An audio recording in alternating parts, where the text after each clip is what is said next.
Southern Africa. Renowned for its large mammals.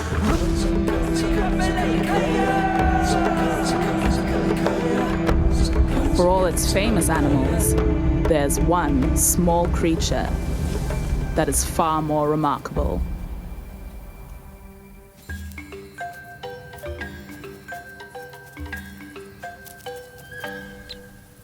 And it's this small drab bird.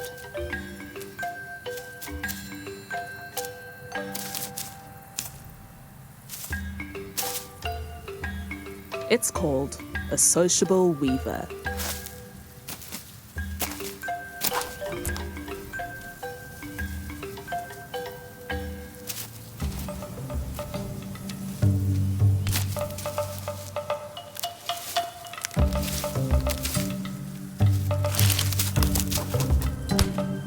It's remarkable, not because it picks grass, but because of what it does with it.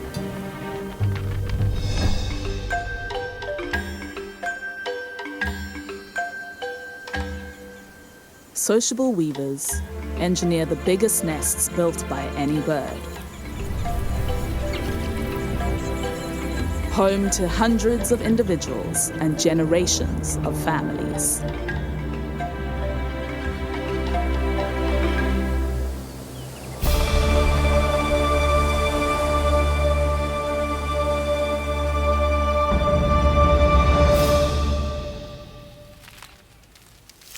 A nest this size requires constant maintenance, and it takes a lot of work.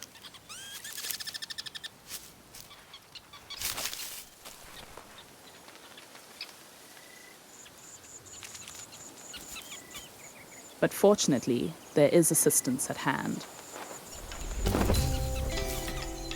Some birds have a very special role in this community. They are called the helpers. And remarkably, they do not breed. Instead, they help their parents to raise chicks. This seems to go against the rules of evolution. But by helping their parents, they ensure that some of the genes that they share with them are passed on to the next generation. The most important way of securing genetic success is to maintain the nest. The top is everyone's responsibility, while the individual chambers are kept by the families that live in them. Adding to the nest is valuable work, because deep inside many of the chambers are the newest family members.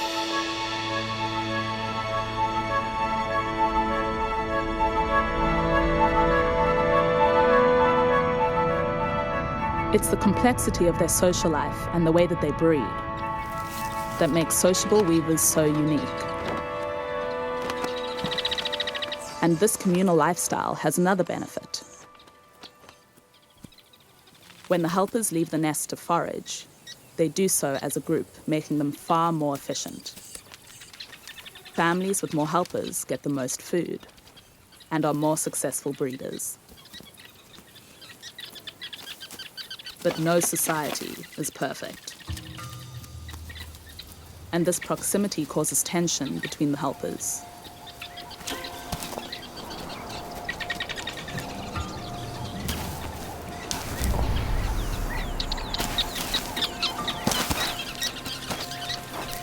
To avoid these costly fights, they have developed a dominance hierarchy. The bird with the biggest bib below their beak is the most dominant and gets the best access to food. To judge their bibs, the birds enter a showdown.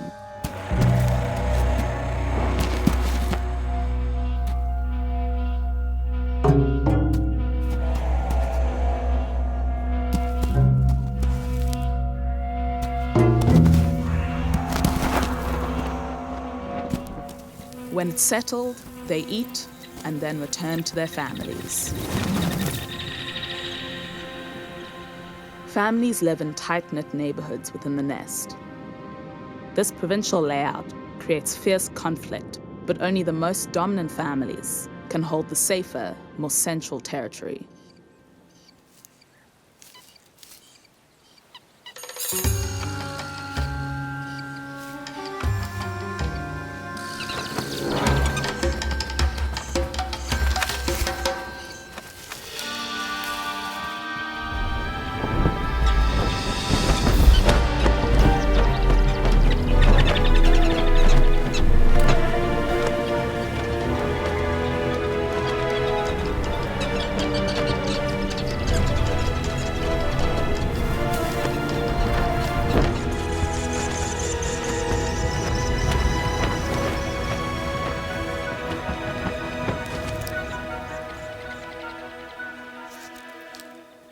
Although these birds live and work as a community,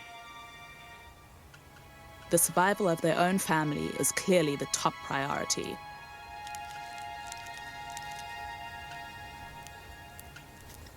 And these fights for the best territory have very real consequences.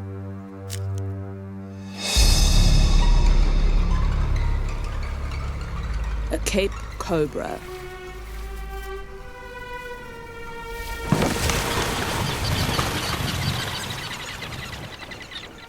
These snakes are capable of eating all the chicks, but it's the outer chambers that are most at risk. There's nothing the parents and helpers can do.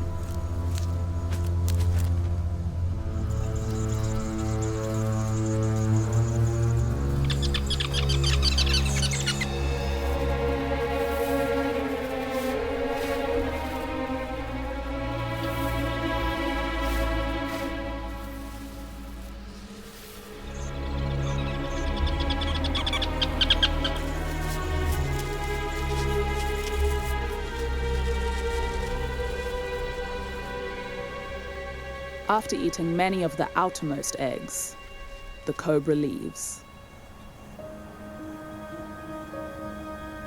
The snakes can move through the colony so quickly that some eggs are wasted entirely.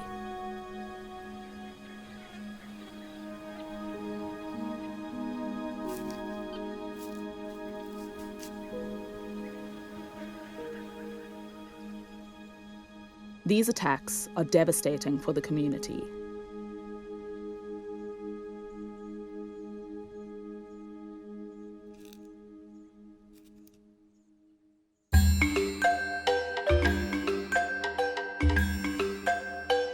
But sociable weavers are resilient.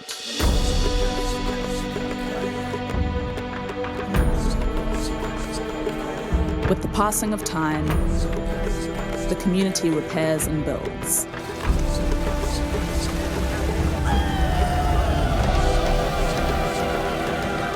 New eggs are laid in the outer chambers. And in the center of the nest,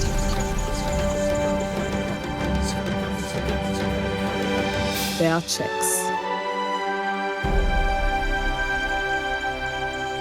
With a community like this, the chicks will likely survive to fledge and form the next generation as breeders or as helpers themselves. Their skill in building, their dedication to their family, and their formation of such a complex society makes the sociable weavers the most compelling species from which we could learn a great deal.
The very elusive blue-ringed octopus is one of almost 300 species of octopus.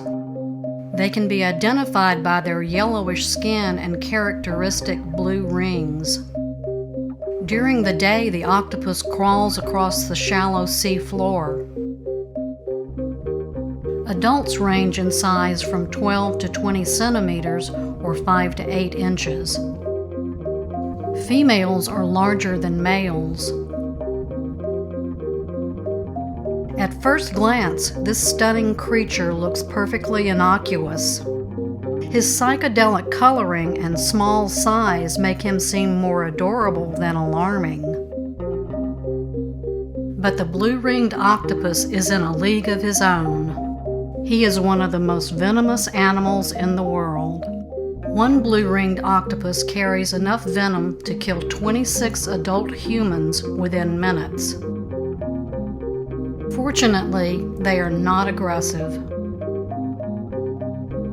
Octopus in general are very intelligent. The majority of neurons in an octopus are found in the arms, which can independently taste and touch. They can also control basic motions without input from the brain. Each arm is packed with sensors and alive with neurons. The blue-ringed octopus generally inhabits the shallow waters of the Indo-Pacific, around rubble, rocks, and muck sand areas. Despite being incredibly common in coastal waters, blue-ring octopus are rarely encountered. They are the ocean's recluses, and divers and photographers' highly desired find.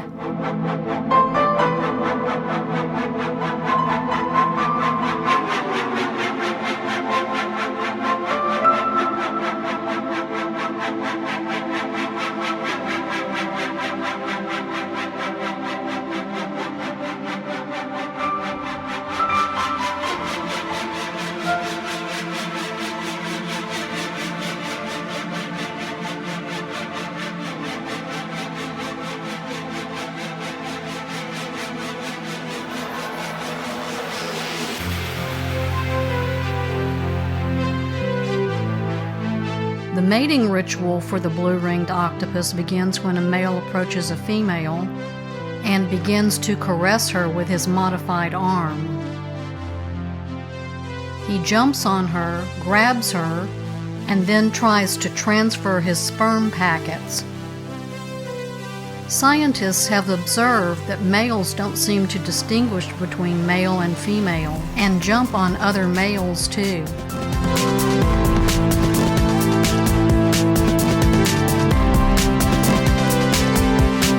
If they are excited or provoked, they quickly change color to intense yellow, with rings flashing bright iridescent blue within a third of a second as a warning signal.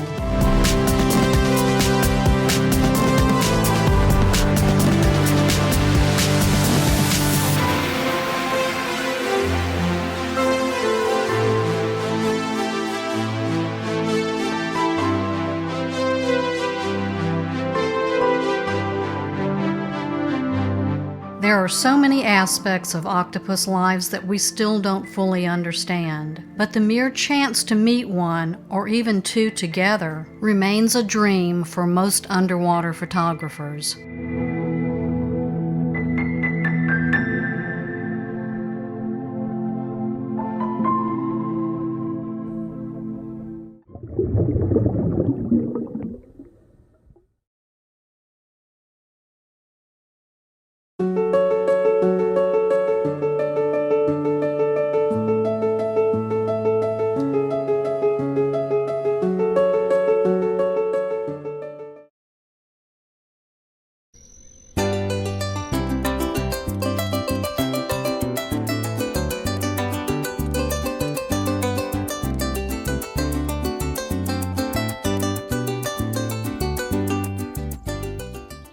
Los Llanos of Colombia, the second largest savanna in South America.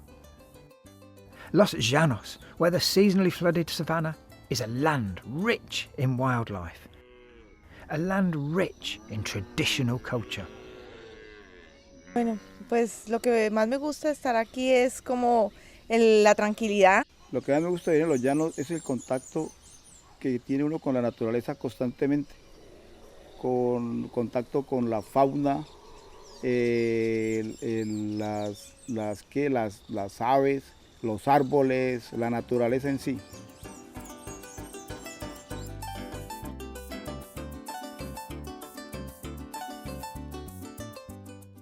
Los Llanos, where the seasonally flooded savannah is a land under threat.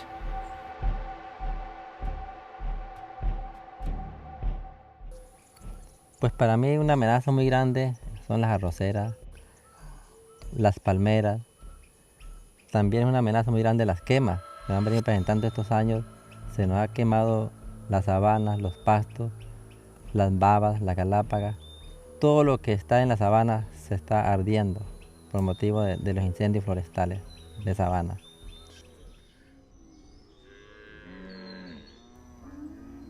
Generation upon generation have tended this land, allowing their cattle to roam free and wild.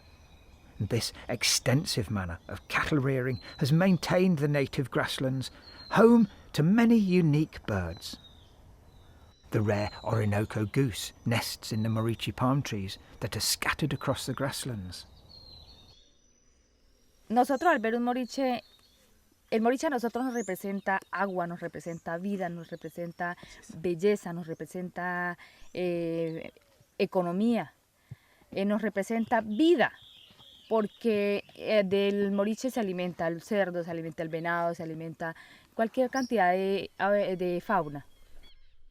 Es la planta que más emblemática en los llanos y es muy importante para estos ecosistemas. Moriche en nuestro sector, en este ecosistema como tal, es el que nos da, nos genera, nos retiene el agua, hace que se vaya un poco más lento. Entonces el ver un moriche vivo crecer, pues es algo muy emocionante, cosa contraria al verlo morir. Lastimosamente, esta palma es cada vez más rara en las sabanas y son muchas las causas de esto. Prácticamente es arrasada por varios animales cuando trata de crecer en la sabana.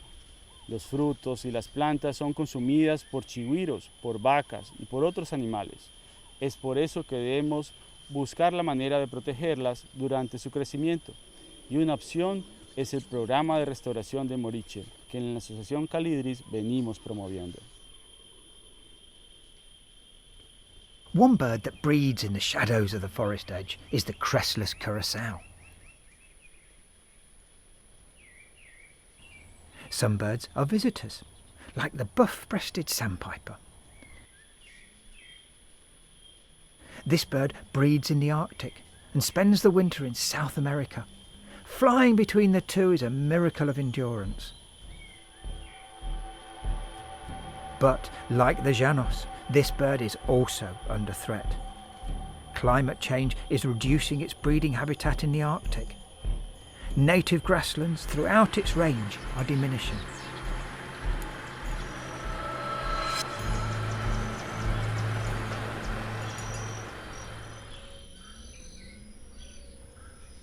Carlos and Janira, two biologists working for Association Calidris, the BirdLife partner in Colombia, have discovered that the native savannas of the Llanos are critically important for the buff-breasted sandpiper.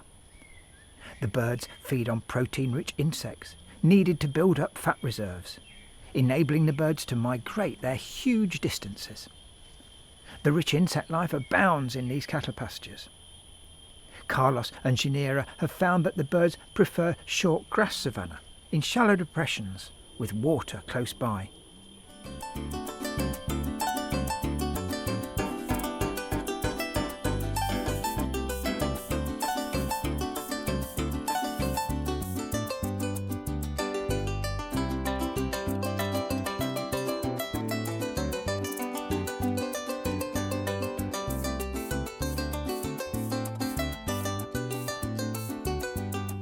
And these native grasslands only exist because of traditional ranching culture.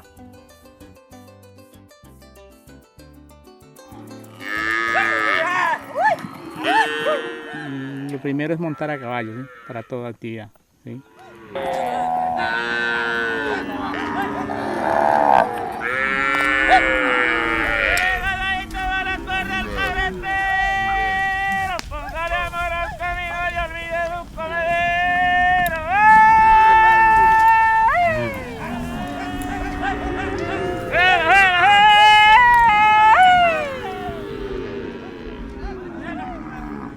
La parte criolla en la que se crió el llanero. Somos los hijos de la sabana. Mi llano es bonito cuando comienza el invierno, porque su suelo se viste de verdecito.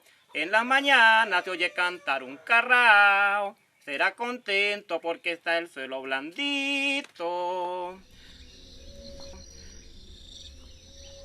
Este es el pasto carretero. Es un pasto nativo. Es muy importante para el ganso del Orinoco porque hace parte de su dieta. Otros animales también dependen de este pasto nativo, pero en especial es muy importante porque los hábitats que utiliza el playero canelo tienen este pasto.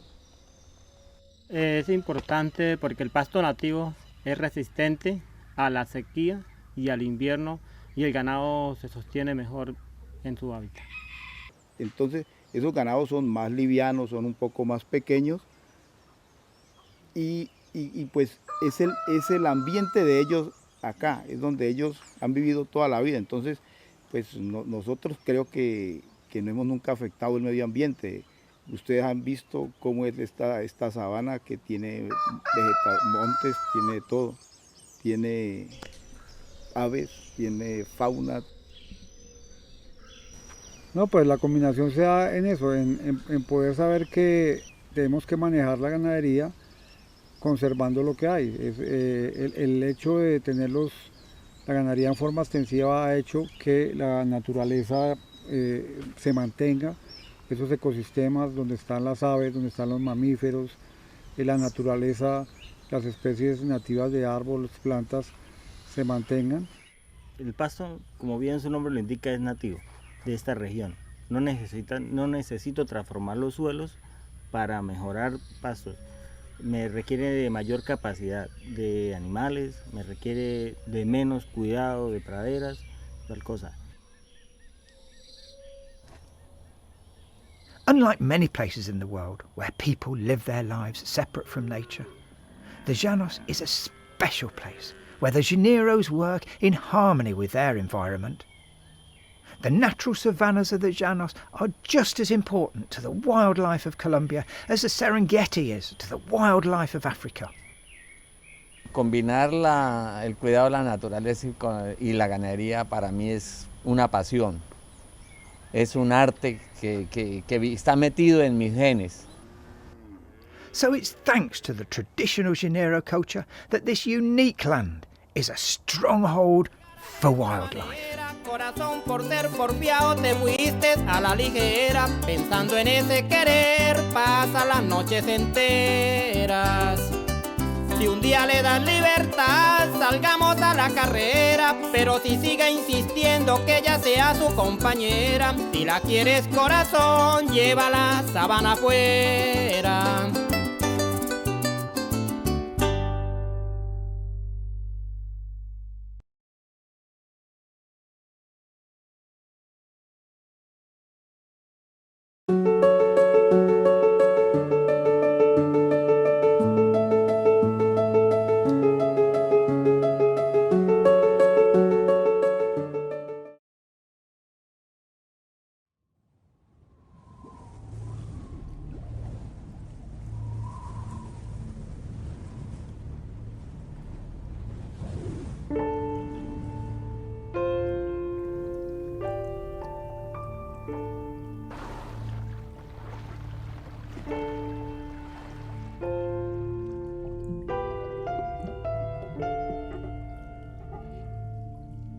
Far from misleading points, I found remnants of peace. These are my deepest sweetest thoughts when I bathe in your stream. Soft thirst, may you be heard. Echoes bounce on my skin. Miles, miles over my head. Miles, miles under my feet. For a moment I lost myself down there. Drowned out in your embrace. All their gold and their pride is not worth a dime when they sink in your grace. And the salt of life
In the foothills of Mount Papandayan is the village of Chipiganti, and a community united to develop a more sustainable farming culture.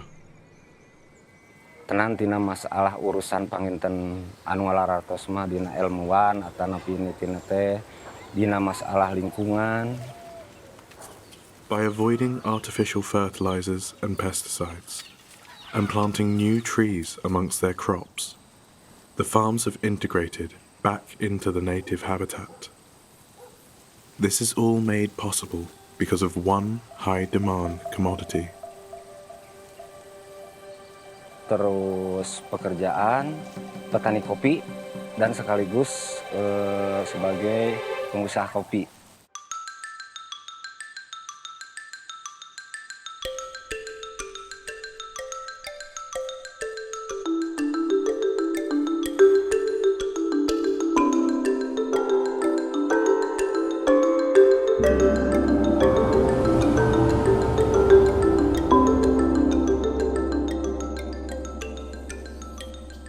High-quality Arabica coffee is not easy to grow.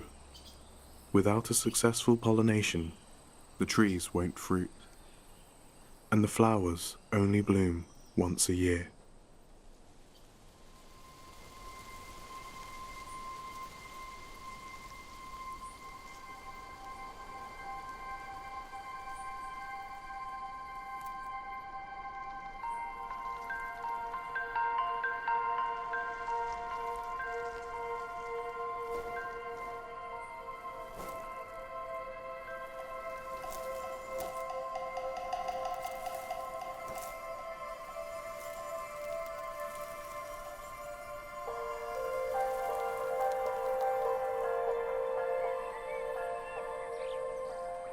The fields flood with the sweet, delicate smell of coffee blossom, attracting a diverse array of insects. But the flowers will only last a single day. So to spread their pollen, you must act quickly. Giant carpenter bees are the primary pollinators in this field. Unlike many bee species, they are solitary, but during the bloom they descend en masse.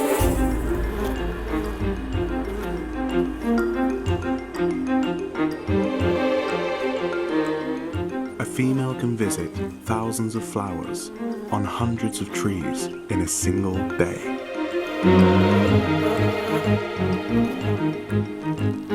Though such a feat would not be possible without the help of her partner.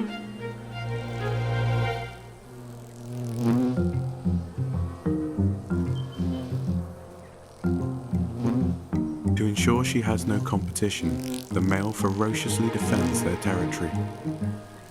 Lacking a sting, he uses his size to intimidate their rivals. So if something does decide to intrude, he must stand his ground.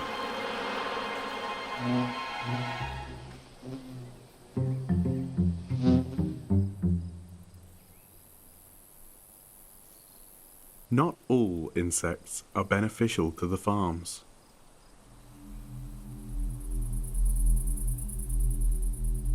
Entire crops can be lost to colonizations of insect larvae and the diseases they spread.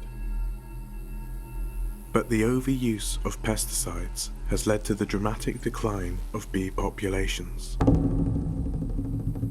and the elimination of the pest's natural predators.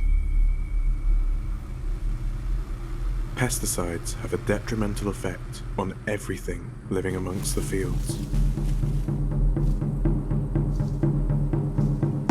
Using organic alternatives, the poisons don't make their way into the food chain. But the best form of pest control comes from the surrounding forest.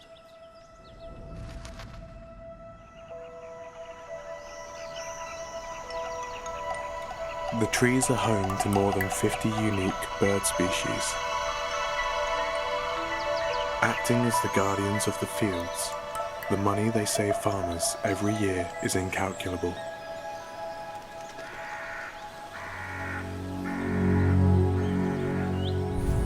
The dry season in Java lasts 6 long months.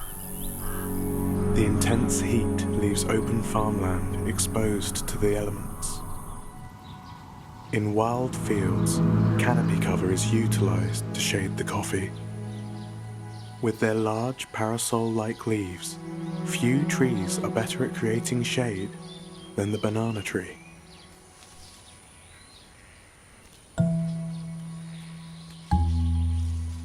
Tupai make great use of these trees,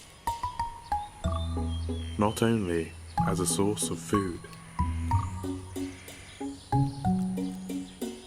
but when travelling at ground level can leave you exposed to predators. The banana leaves make excellent bridges.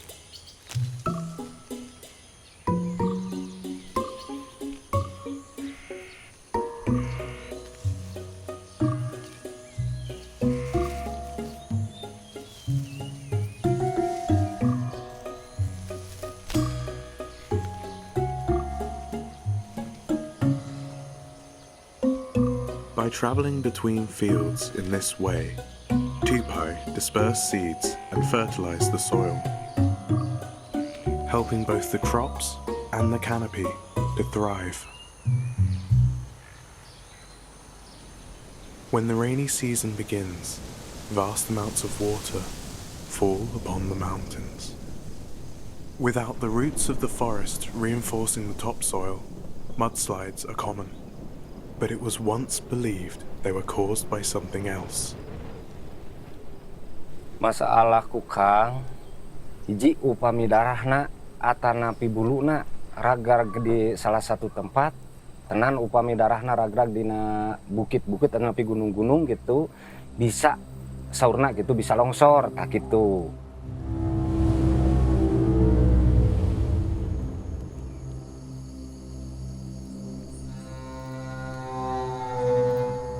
The kukang, or slow loris, is a critically endangered primate that has found refuge above the coffee fields. They are dangerous, not because of a curse, but because of their venomous bite. Rather than fear them, the community is trying their best to save them.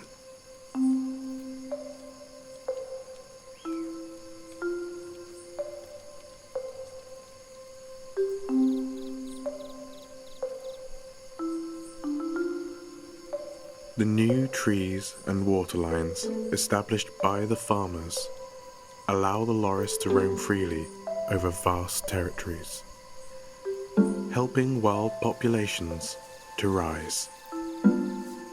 And in return, they provide an invaluable service. The loris spreads seeds and fertilizes the soil. It is able to eat highly toxic pests. It is even a pollinator of the tallest trees.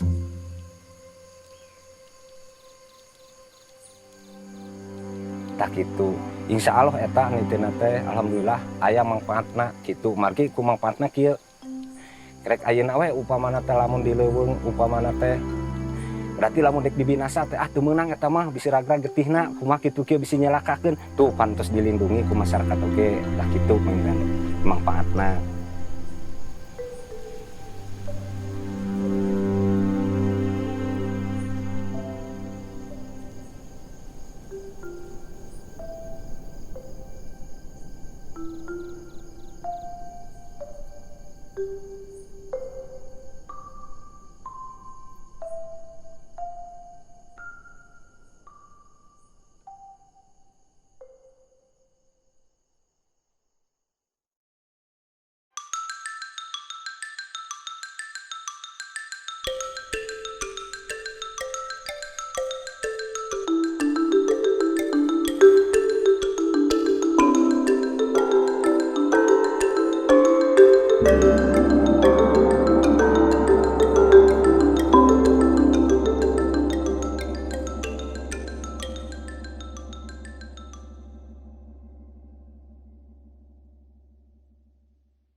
grew up in Kuna, Idaho, where the desert was practically my backyard. Growing up, I never really thought about the desert. It was just a big empty place back there. My dad and I would drive out there to look at the stars sometimes, but other than that, it was just a nowhere sort of place. Just a place for stars. Even as an adult, the desert rarely crossed my mind, unless I had to drive through it. It was never a destination. It was always a place you had to pass through to get to the place you're actually going. Even the pioneers felt that way on their way to Oregon.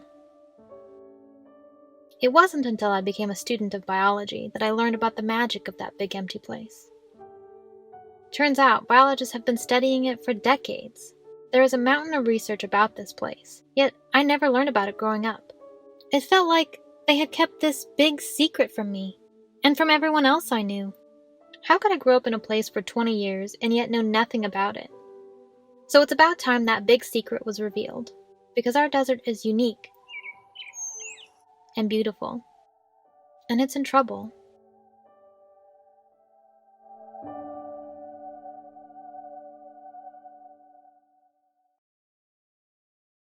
The place I've always just called the desert is a type of semi-arid habitat called sagebrush steppe.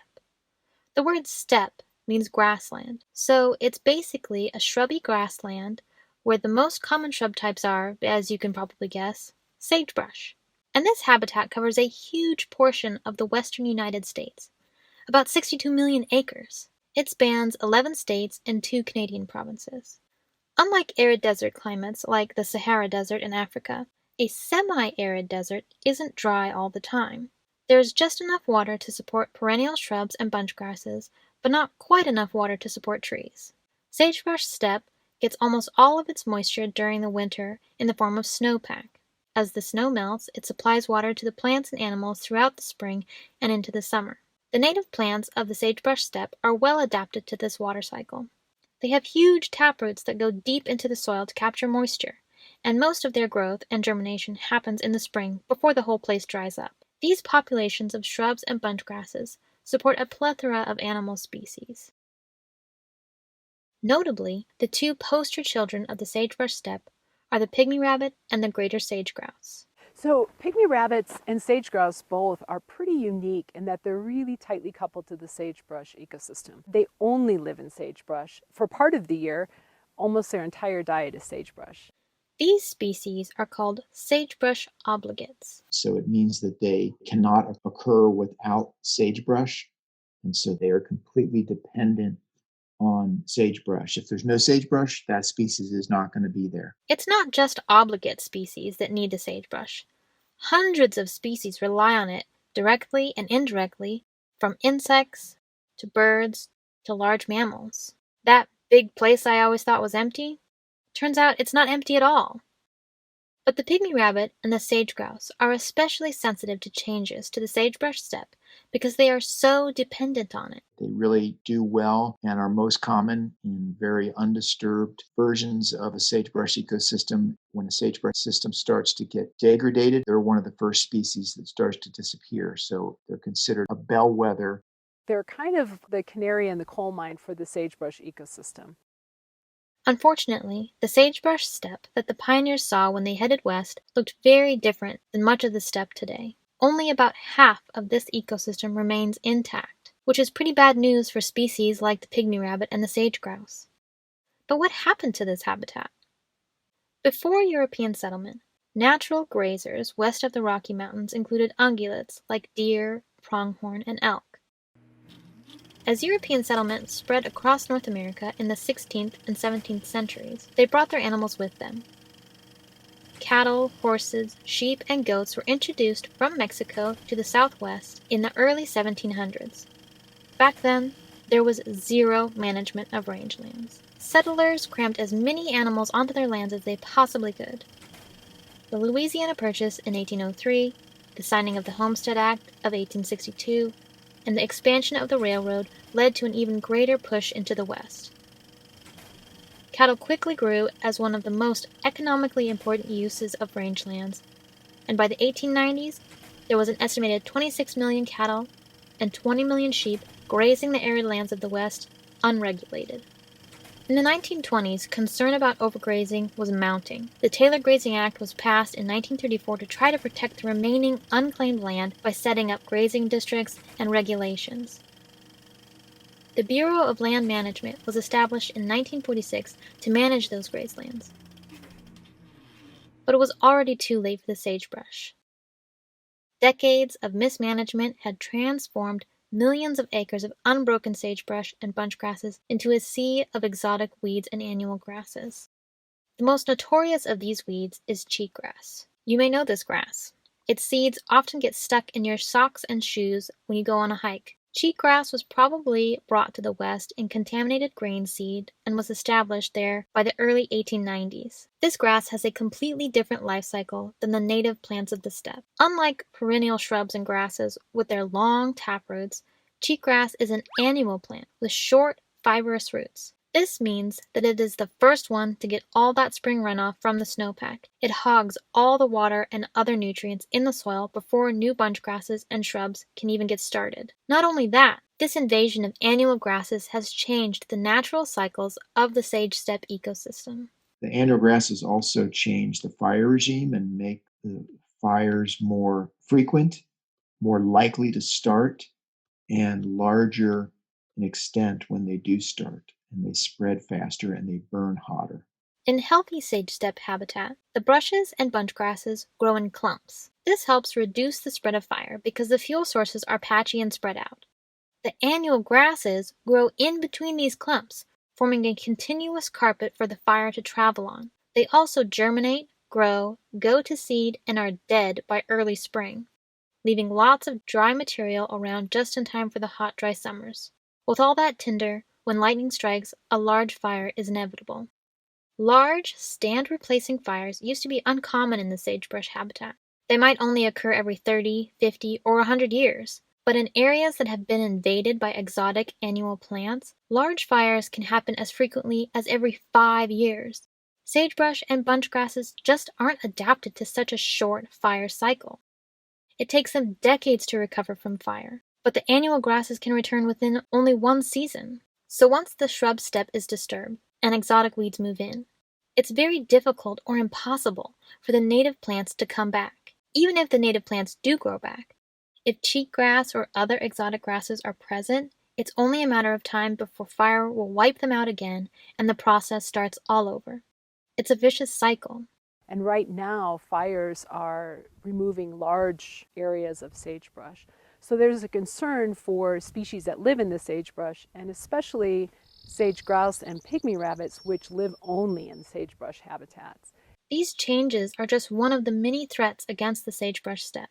Others include just human development. Our footprint just keeps increasing. It hasn't decreased. We have oil and gas development, which is common within sagebrush ecosystems. We have a lot of sagebrush that has been converted to tilled agriculture, and human development, subdevelopments, power lines, all these things have adverse effects. Because this habitat has little economic or aesthetic value to many folks, it is often urbanized. Agriculture, housing, and energy development are far more profitable than a bunch of grouse and rabbits, despite their iconic status. Wind and solar development in sagebrush steppe will only increase as we shift away from fossil fuels, and this development is very disruptive to sensitive species like the sage grouse.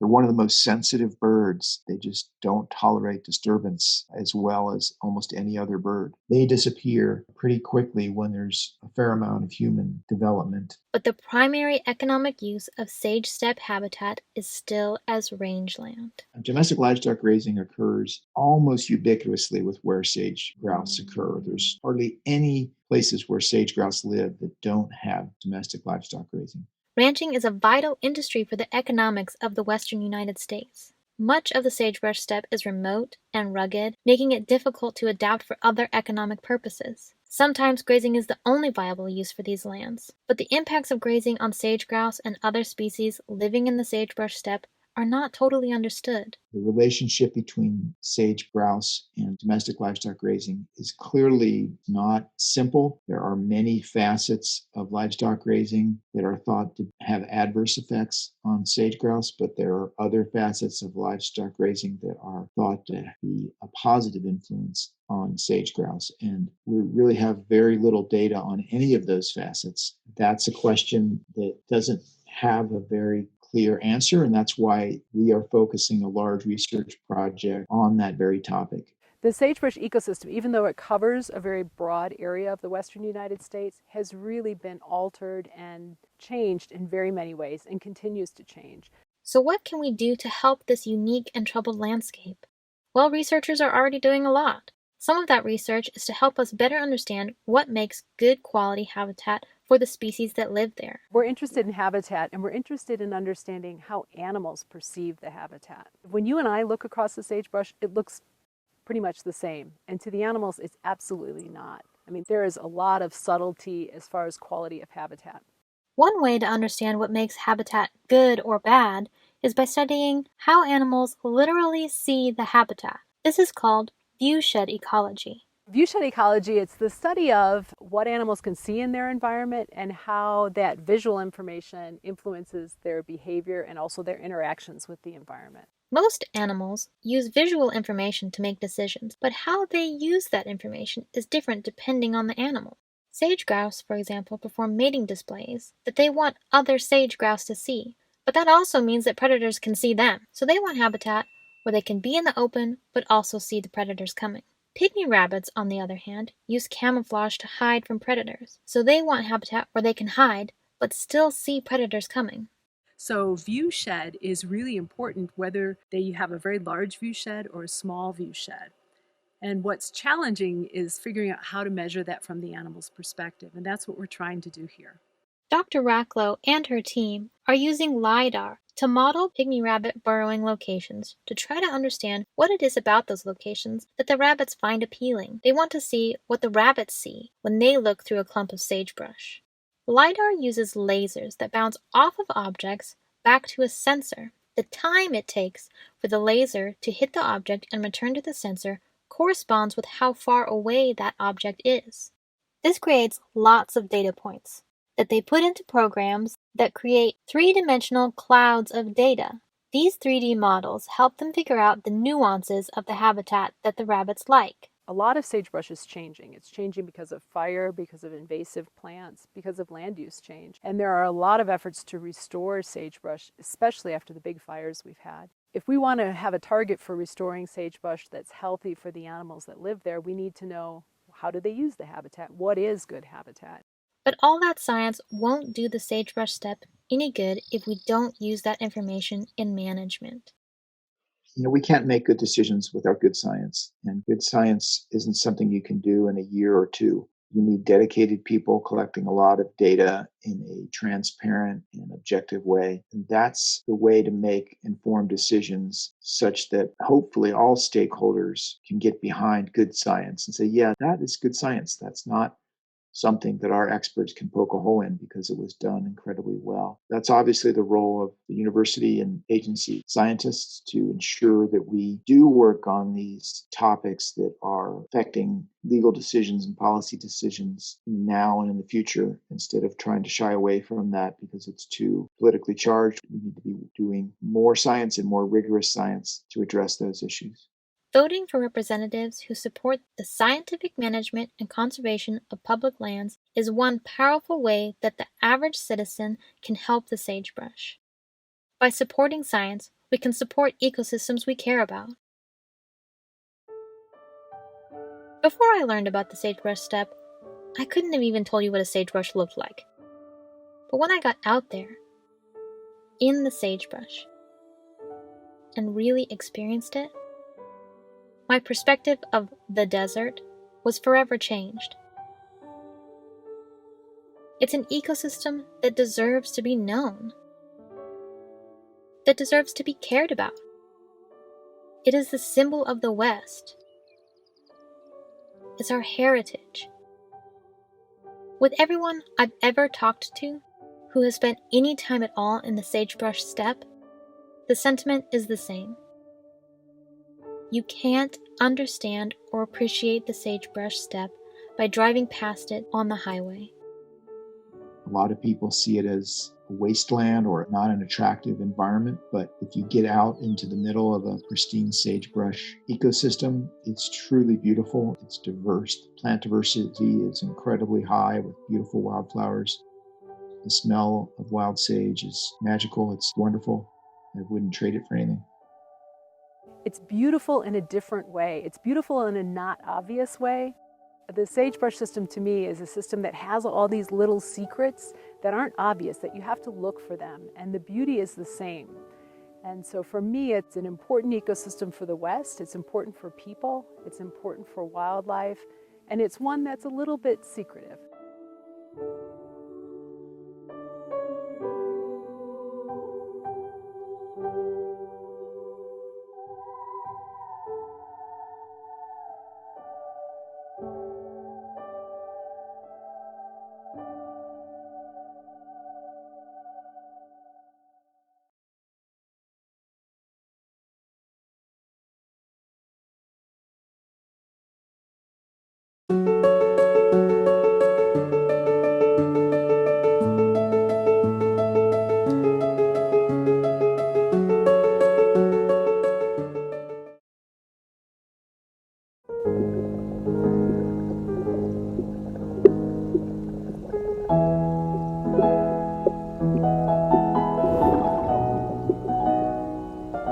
Los lobos se comen a los venados, que los venados se comen a su vez los brotes de los árboles. Tienes pocos venados, muchos árboles pueden crecer y volver bosque, y entonces al volver bosque la madera puede ser utilizada en múltiples formas, y una de las formas es por los castores, y los castores la utilizan para hacer represas y entonces modificar lo que sucede en los ríos.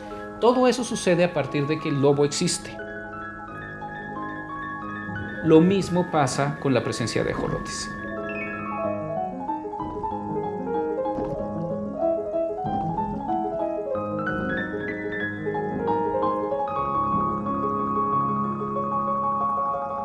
En lugar de cambiar los ríos, básicamente es cuando tienes ajolotes, tienes agua un poquito menos turbia, o bastante menos turbia.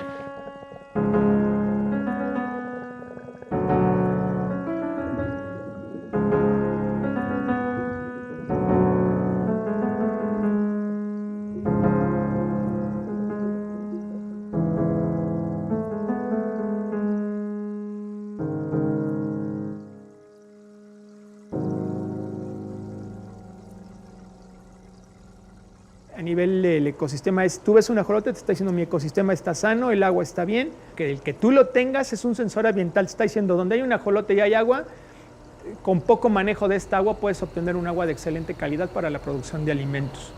Hay unas crónicas donde él inclusive describe que caminando por la zona de Xochimilco veía gente muy pobre así en los mercados, así tratando de vender algo, pero veía que en las cubetas se estaban alimentando de ajolotes propiamente. Él no sabía que eran ajolotes, pero le llamó mucho la atención. Entonces lo que él hace en este primer viaje es, se lleva 6 animales, si mal no recuerdo.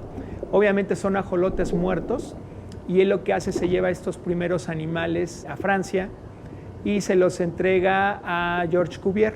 Georges Cuvier en su época era el mejor naturalista, el más renombrado en cuanto a la parte de taxonomía y de descripción de animales. Se los entrega a él y él es el que hace la primera descripción del ajolote.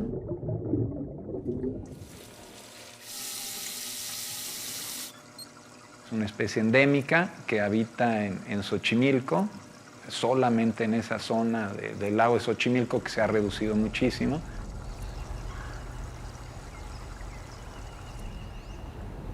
El ajolote es muy sensible a cambios de temperatura, a cambios de pH en el agua, absorbe cualquier tóxico químico que tú arrojes al agua, se vuelve muy sensible al nitrógeno que se utiliza en los agroquímicos.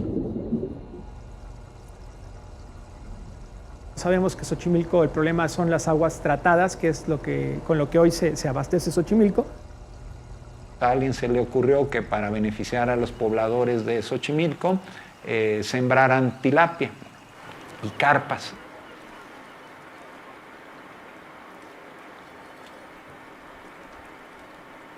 La FAO, que es la Organización Mundial para la Alimentación y la Agricultura, es de las Naciones Unidas. Esta organización empieza a promover la carpa y la tilapia como una estrategia para alimentar a países pobres. Entre ellos pues estaba obviamente considerado México. Lo que come la carpa y la tilapia y el ajolote en algún momento es exactamente lo mismo. Se hace una competencia, la tilapia y la carpa es más resistente, empiezan a desplazar al ajolote, que empieza a irse hacia sitios donde no haya tanto este contacto con estas especies. Se tiene la creencia inconsciente a veces de que el agua se lleva todo, ¿no? De que uno tira las cosas y desaparecen, pero pues no desaparecen, sino que llegan siempre a dañar a un ecosistema.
El ajolote es una especie tope, entonces si se conserva el ajolote se conserva el resto de la cadena trófica.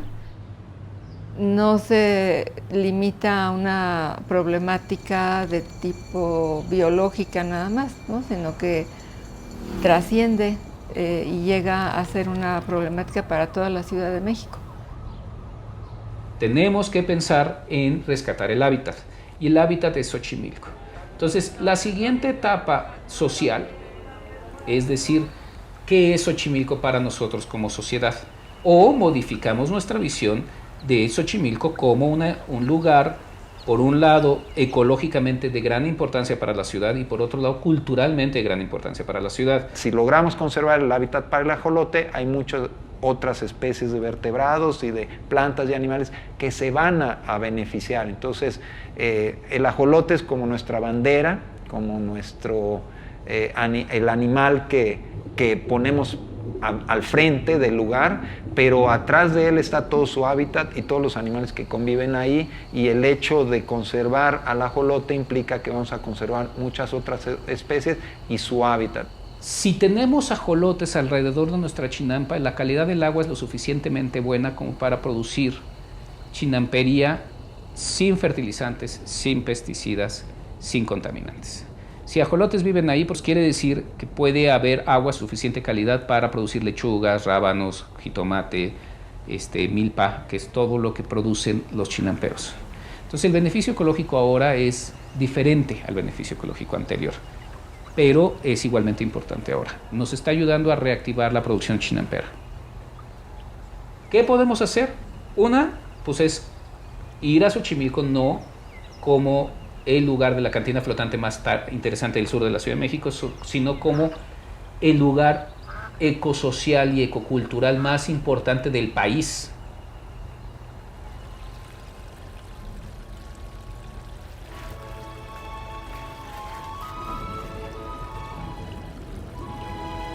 A la fecha, ¿no? Ya una tradición de 150 años haciendo ciencia con el ajolote, pues es que lo vemos aislado. El ajolote depende de Xochimilco y Xochimilco de alguna manera también depende del ajolote. Y nosotros, en consecuencia, también dependemos, como Ciudad de México en este caso, que somos los beneficiarios de estos dos elementos. Lo viable sería que el ajolote esté en Xochimilco, que el ajolote, sea como sea, no salga de allí para terminar en centros de investigación, que el ajolote permanezca allí, en su agua, porque lo hemos visto, ¿no? Pocas veces se habla de esta parte integral. Ajolote, Xochimilco, bienestar, porque eso nos corresponde a nosotros como Ciudad de México. Al mundo no le va a interesar, sino parte desde nosotros.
Man once lived with a creature so revered that they buried it alongside the dead.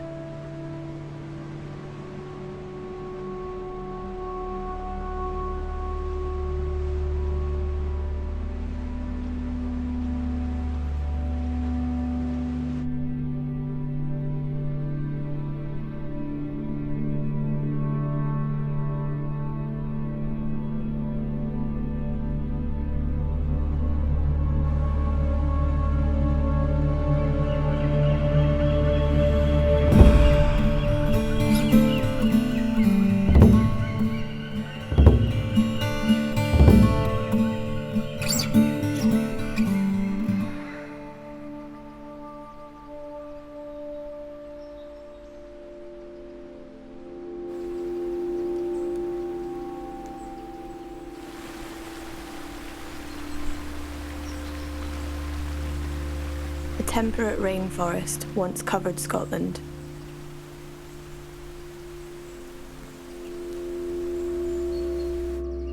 The Great Forest of Caledonia.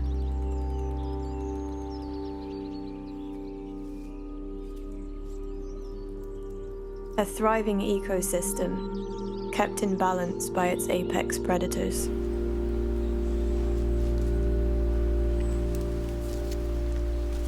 Including the largest bird of prey ever to live in the British Isles.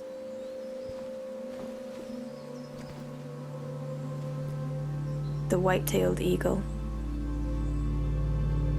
Sacred amongst ancient cultures. Considered one of the oldest and wisest of all creatures. Connected to the gods. These birds commanded the utmost respect.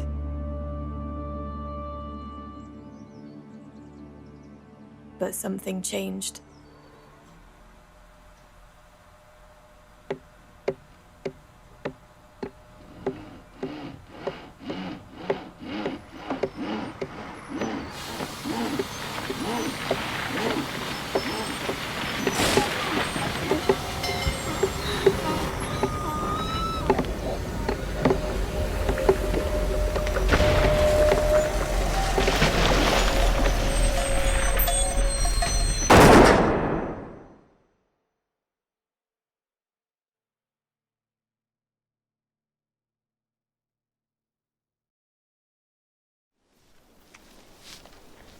With predators wiped out, the balance was lost.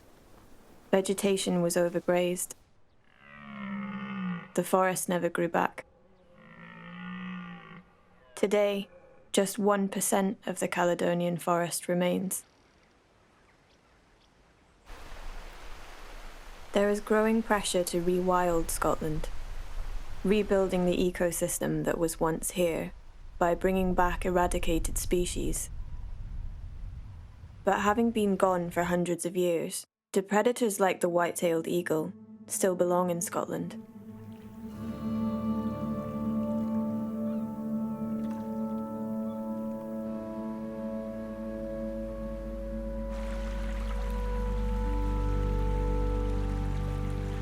And I know it was persecuted and it was, made extinct here. They were reintroduced something like 30 odd years ago, 30, 40 years ago. And I think it was out of Rum, or I think it was Rum anyway. And then those birds come over here.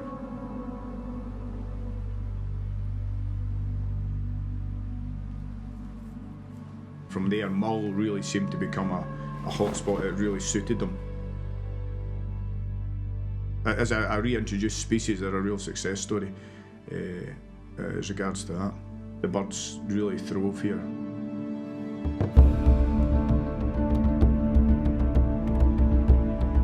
Scotland is now home to over 100 breeding pairs of white-tailed eagles, following their reintroduction in the 1970s. On account of their 2-metre wingspan, they're known to the locals as flying barn doors.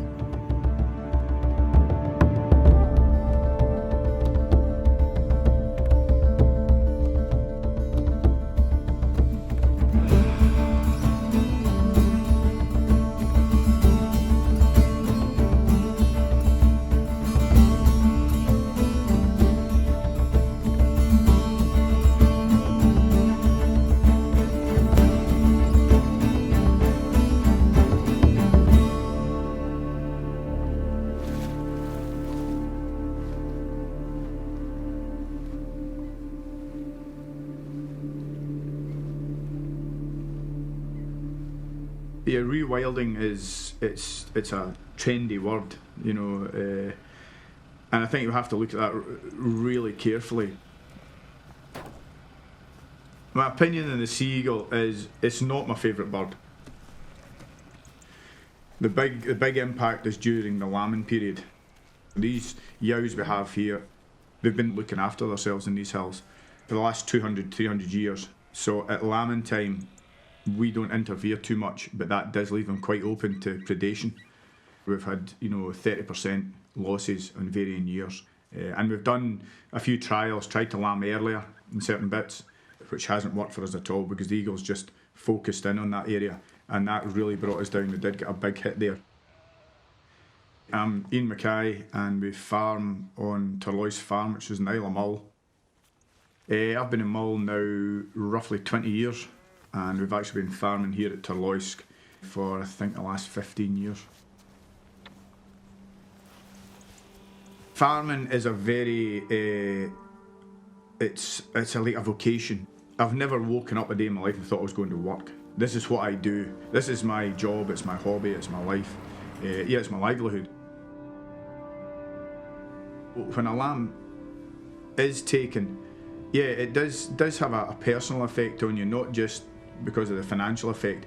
It is emotional, you're very connected, you know the yows, you know the mother, the grandmother, and it does twinge every single time.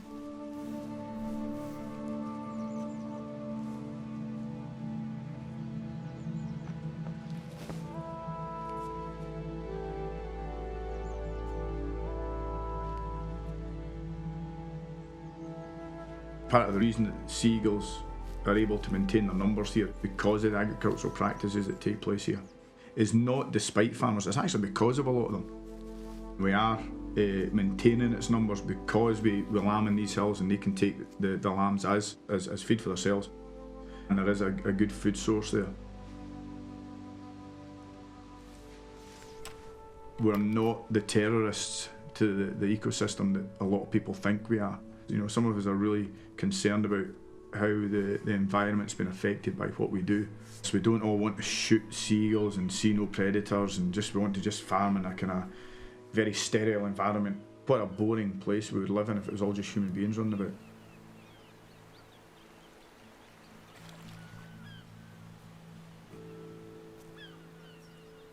I was told once by an old gentleman that you should farm as though you're going to live forever.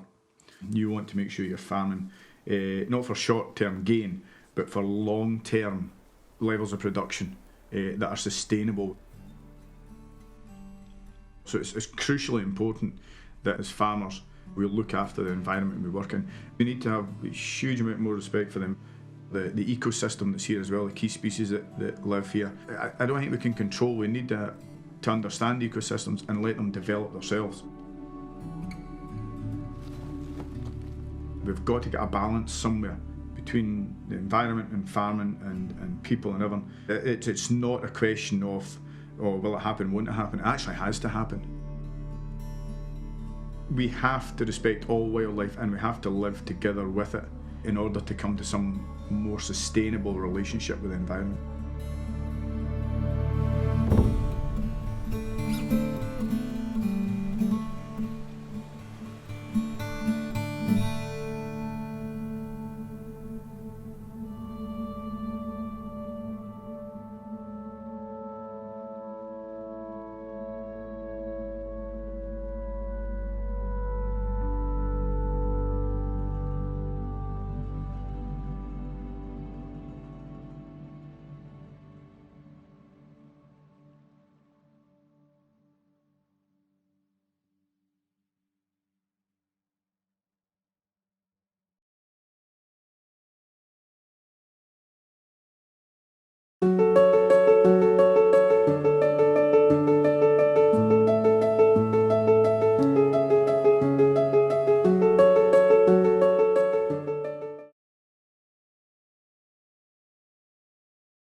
Rampant logging and slash and burn farming raised concern over the destruction of the Great Abuko-Sokeke forest. It's the largest coastal forest in East Africa, with 30% of the butterfly species here. Climate funnels rain to surrounding areas. Brings us to the notion of the butterfly effect.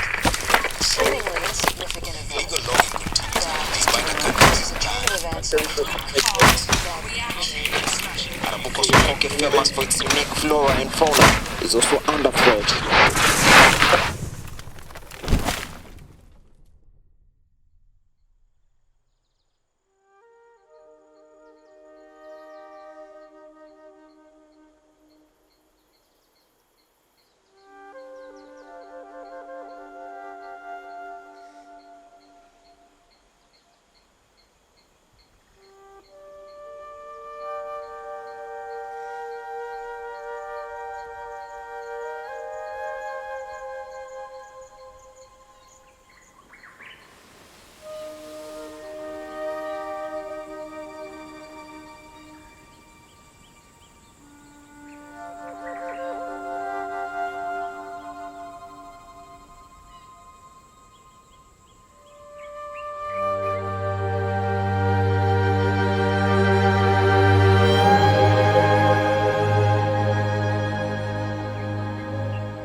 Na mimi mwenyewe nilikuwa mmojawapo wa kuharibu hayo mazingira, na pia tulikuwa tunakata hata miti ya kujengea tukiuza kwa mahoteli na hata tukitega wanyama hapa ndani ya msitu. Hivyo basi hilo ndio lilikuwa tegemeo na uchumi wetu.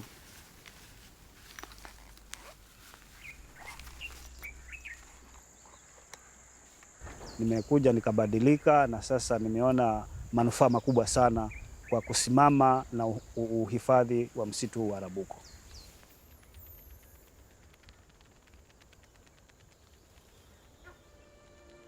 Kwa majina yangu mimi ni Charo Ngumbao na nimekuwa mkulima wa kipepeo hapa Arabuko kwa muda wa miaka 25 iliyopita.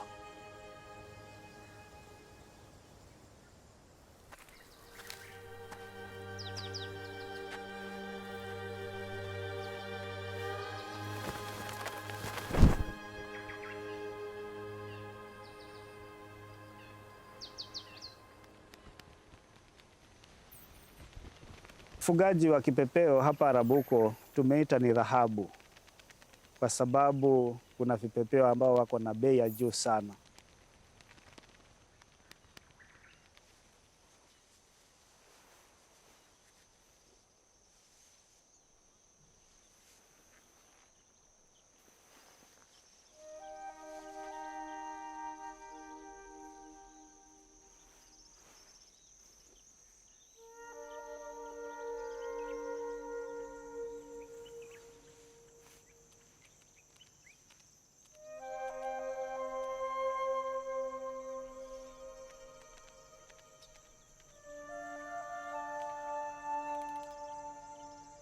Kwanza unatambua zile aina za vipepeo wanapatikana lile eneo lako na miti wanaozalia. Unaenda kule msituni, unashika zile za kike, unakuja unazifungia kwenye matagawi ya ule mti ambao wanazalia.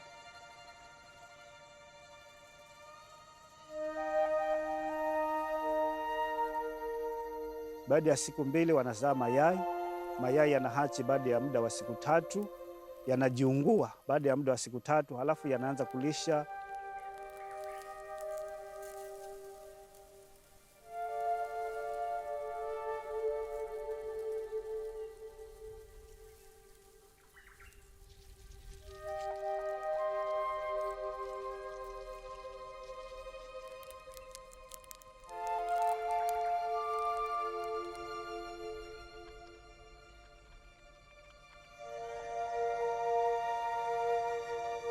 Baada ya wiki 4 yanakuwa vizeruzeru. Unachukua vizeruzeru unavipeleka sokoni kule kipepeo.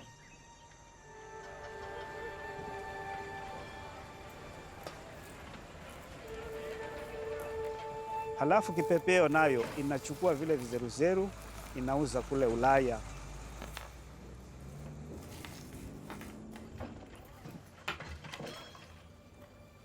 Halafu wawakilishi wanaenda wakipokea pesa zao kila wiki siku ya Ijumaa na wanaletea wakulima.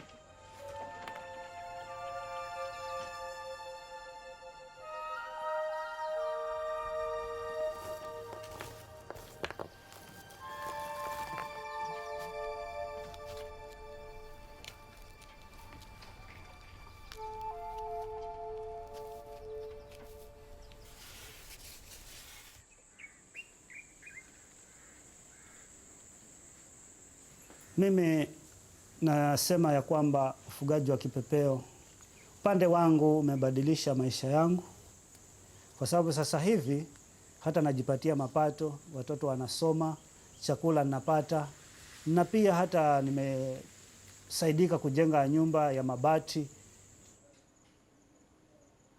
Japo kipepeo tumemdharau tukamchukulia kama mdudu asiyekuwa na maana, lakini amekuwa wa umuhimu mkubwa sana.